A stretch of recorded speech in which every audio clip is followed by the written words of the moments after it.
মানুষের সেবায় নিয়োজিত, মানুষকে নিয়েই পথ চলা। আর এভাবেই 30টা বছর পার বড়তলা শিশু বিকাশ সেবা প্রকল্পের। অপুষ্টির শিকার যেসব শিশু, মূলত তাদের জন্যই রামকৃষ্ণ মিশনের এই প্রকল্প। শুক্রবার বড়তলা শিশু বিকাশ সেবা প্রকল্পের 30 বছর পূর্তি উপলক্ষে বিশেষ অনুষ্ঠান হয় হেদুয়া পার্কে।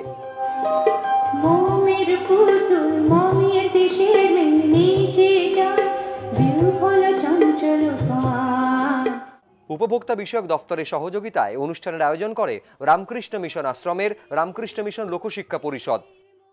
ভারতবর্ষে বহুদিন আগে লক্ষ্য করা গেছিল বেশিরভাগ শিশু অপুষ্টিতে ভোগে এবং অপুষ্টির কারণে শিশু মৃত্যুর হার অত্যন্ত অধিক ছিল।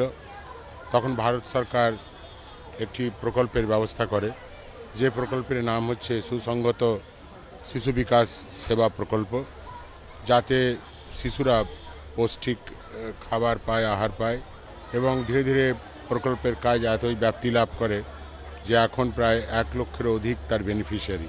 3 দিন ব্যাপী চলবে সাংস্কৃতিক অনুষ্ঠান, সেমিনার। কেন্দ্র ও রাজ্যের সহায়তা প্রাপ্ত রামকৃষ্ণ মিশনের 118টি শিশু বিকাশ সেবা প্রকল্পের সেন্টার রয়েছে উত্তর কলকাতায়।